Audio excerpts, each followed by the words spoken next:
What's up, First Tube? I'm back again with another video with suggestions, ideas, things I think First should look into. And you know what? If you agree with me, disagree with me, whatever, please comment on these videos. I really want input. I really want our ideas to be better understood. Better understood by the either by the First community, or by even maybe some bigwigs from First are watching this, which would be pretty cool. But yeah, so I've done 2 videos previous to this, and I plan to do about 3 more after this. So let's get on to this video here. This one, pretty much, I have 2 ideas here. The first idea is pretty much is to expand our broadcasting options. Right now, we have this nice little page on NASA's website, on the robotics education website, that links you to all the webcasts for regional events. You have maybe one link which you open up and it's a real player link. You have one link which opens up into a Windows Media Player link. One link that just goes streamlined straight to the NASA TV feed. Another link that opens up on Ustream, and a 5th link that opens up off a team's website. And then a 6th link that probably doesn't even open up. The regional was planned to be recorded, but nobody recorded it. This happens, and it's fragmented. I really wish that we could just streamline everything into one place, into one stream, and that's why Game Day was so great at doing this. You had a chat, you had all this stuff all at once connected, and unfortunately we don't have that anymore. Well, we don't have anything official yet anymore, and I wish there would be a way where we could streamline everything, where everything would be either on Ustream or Windows Media Player or whatever. And personally, I would prefer Ustream if they provided high definition feeds, because when we have 200 or 300 viewers for a regional, say for the Dallas regional, it pops up on the front page because there are this many viewers watching. It's something that the most viewers are watching. So you bring in more viewers that way, instead of browsing through your guide and passing NASA TV, because all it says is education file, not First Robotics New York City Regional.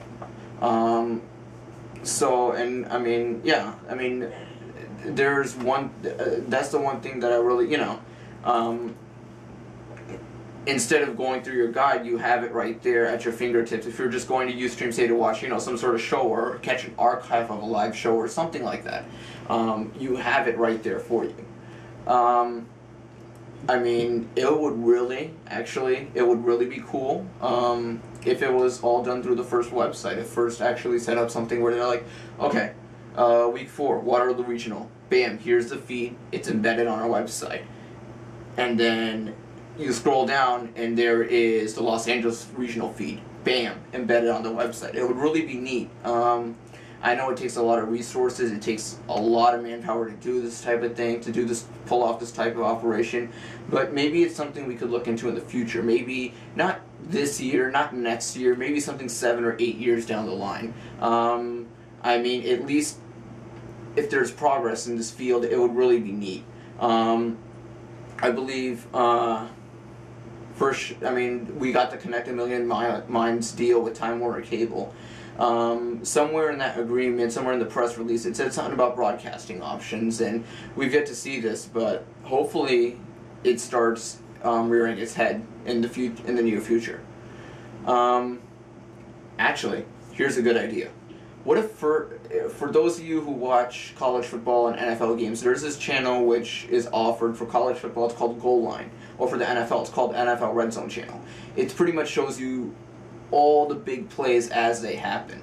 And it's set up where, let's say a certain team gets within a certain yard line, within the 20-yard line of their opposing team, you get to watch every single play in that red zone. And they switch from game to game to game, and they have an announcer doing it. It's done really masterfully. Imagine if First had something like that, where you had non-stop action from this regional, from this regional, from this regional, where you could watch, say, Hot Take on the Thunder Chickens at a district event, and immediately after that match is over, they take you to a match where 11-14 is taking on 12-41 per se, or 15-03 or whatever, or some other Canadian team. And then it takes you back down to Texas, back down to the Lone Star region, or 148 taking on 418. Something like that, where it would be really, really neat, where you would have nonstop action, you'd have the best teams there all the time, and it'd be like a channel which, you know, people would be glued to. I think, you know, it'd be nonstop action, like I said. And it could run, you know, it would run from early morning from the East Coast regionals all the way to maybe the Hawaii regional. It would be awesome to watch. I can't emphasize how epic this channel would be. But I think our broadcasting options, we need to expand on that, seriously. Within at least the next 10 years. If we're still sitting where we are 10 years from now when there's new technology and whatnot, then it's going to be difficult for us to grow. It's going to be difficult for the program to grow as a whole, because this does bring in new rookie teams, this does bring in outside sources, and it's a worldwide platform. Ustream, for example, is a worldwide platform. And it'd be really neat to be able to, I mean, people from Europe, people from East Asia, etc., they'd be able to watch this, they'd be able to watch these events and say, you know what, why can't we do this? And that's how the VEX model is built. You have a lot of VEX teams in China, so yeah. The sixth thing on my list, or the second thing in this video, is expanding championships. Now what I mean by expanding championships would be turn it into more of a real event per se, where you don't have a bunch of scattered events. You have one major event. You have a main stage. We have that in Einstein, but it doesn't do everything. It doesn't have, for example, Wednesday night, if you wanted access to the stadium or something like that. I think if you were to do, say, the big conferences directly from Einstein and have people pay to get into the to get into that main hall conference or whatever, or, you know, something along that lines where you have key events, you have it labeled in red or something like that.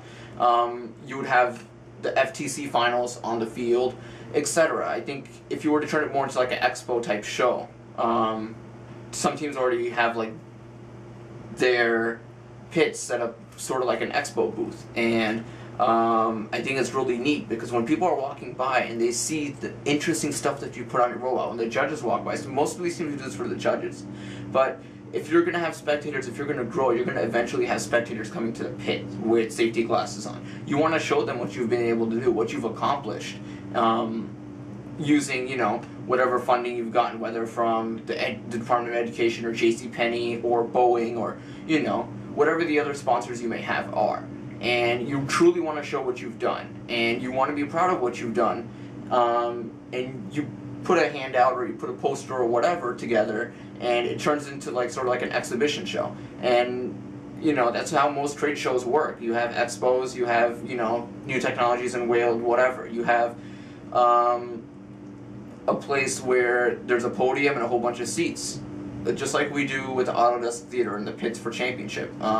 Maybe if we just had that as a general area where Autodesk could do their show, and then I could get up there later that day, do their show, and maybe on Saturday, once the, you know, once Lego League is over, maybe the Lego League kids can go up there, and if any of the older kids or any of the mentors or anyone has a question, these kids can answer about the robots. Same with FTC, same with FRC.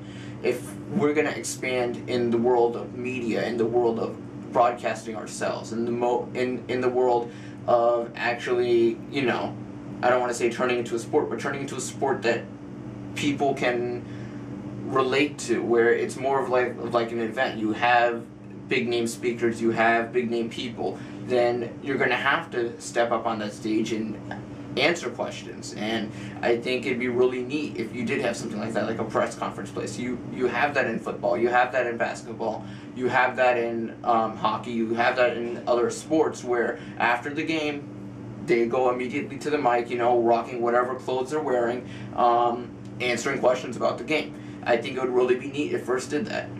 Not just on a, you know, regional level, but not just on a championship level, but also on a regional level.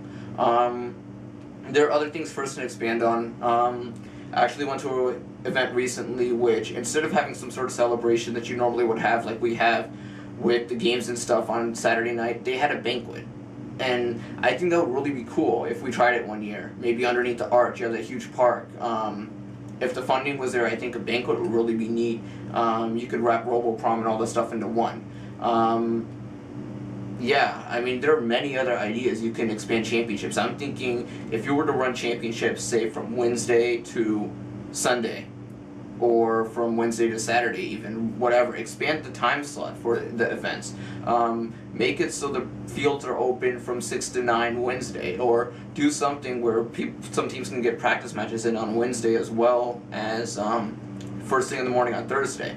And on that point, I love the thing that FRC did with the championship last year, where they had qualifying matches beginning at 1 p.m.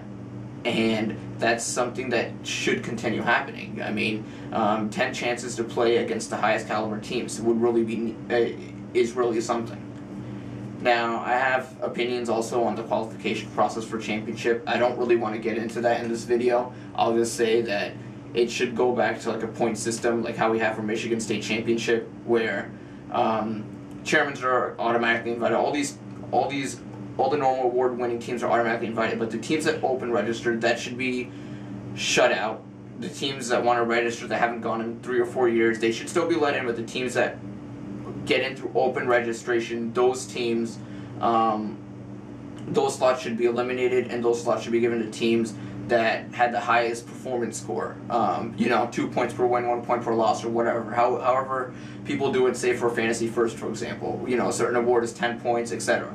I think it would really be nice to see the best teams, and that's why I hear, IRI is the real championship, because the best teams go there, because the best teams are invited there. It's not some happy to be there event.